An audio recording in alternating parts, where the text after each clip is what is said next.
क्या हो अगर आप काम में व्यस्त हो और उधर न्यूज़ चैनल पर खबर आ जाए कि आपकी गोली मारकर हत्या कर दी गई है।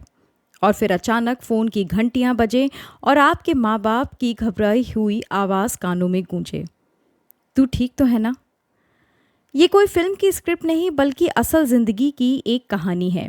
एक ऐसी कहानी जो 90 के दशक की फेमस एक्ट्रेस शिल्पा शिरोडकर की ज़िंदगी के सबसे चौंकाने वाले अध्याय से जुड़ी है। शिल्पा शिरोडकर वो नाम जिसने एक समय पर बॉलीवुड से लेकर साउथ तक के सिनेमा को हिला दिया था।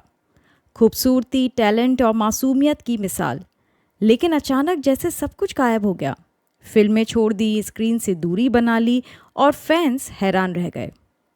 और अब जब 30 साल बाद शिल्पा एक बार फिर से सुर्खियों में आई हैं, बिग बॉस 18 के जरिए उन्होंने उस भुला दिए गए सच को सामने लाया है जिसे सुनकर आज भी रोंगटे खड़े हो जाते हैं।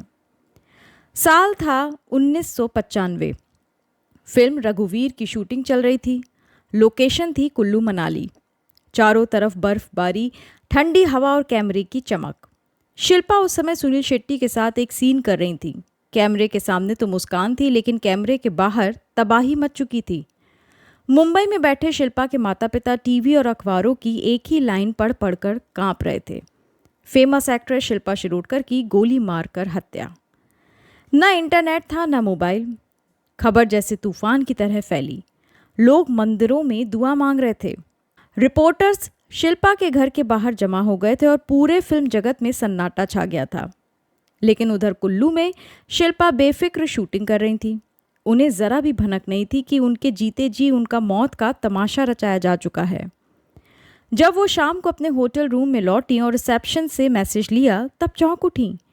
25 मिस्ड कॉल, पापा की घबराई हुई आवाज़, माँ की सिसकियाँ। टीम के लोग भी अजीब निगाहों से देख रहे थे, जैसे यकीन न कर पा रहे हों कि जो सामने है वो असली है या कोई सपना। शिल्पा ने सोचा कि ये कोई गलतफहमी होगी, लेकिन असली झटका तब लगा जब फिल्म के प्रोड्यूसर ने मुस्कुराते हुए कहा, ये सब हमारी प्रमोशनल स्ट्रेटजी थी। हाँ, ये झूठी मौत की खबर एक प्रचार का हिस्सा थी। बिना इजाज़त, बिना जानकारी, बस फिल्म को चर्चा में लाने के लिए शिल्पा की मौत को बाजार में बेच दिया गया। अब सोचिए, क्या आप होते तो क्या करते? शिल्पा कुछ पल के लिए स्तब्ध रह गईं, लेकिन उन्होंने उस समय कुछ नहीं कहा क्योंकि फिल्म हिट हो गई थी।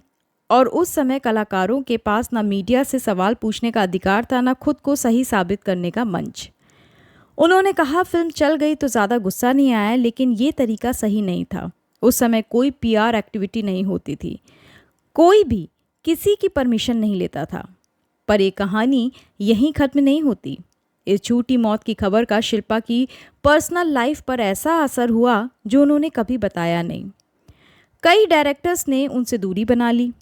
इंडस्ट्री में अफवाह फैल गई थी कि शिल्पा अब फिल्में नहीं करेंगी, और तभी अचानक उन्होंने कैमरे से दूरी बना ली।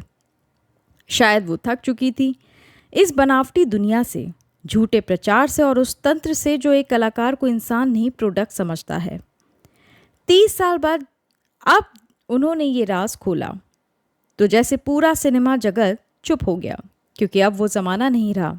अब हर आवाज़ का असर होता है, और शिल्पा की आवाज़ आज बता रही है कि कभी कभी जिंदा रहने के लिए भी इंसान को अपने मरने की खबरें झेलनी पड़ती हैं।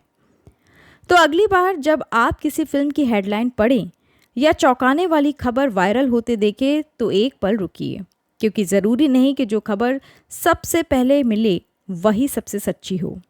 कहानी खत्म नहीं हुई है। शिल्पा की फिल्म जटाधारा आने वाली है, और इस बार वो कैमरे के सामने नहीं, पर्दे के पीछे का सच लेकर लौटी हैं।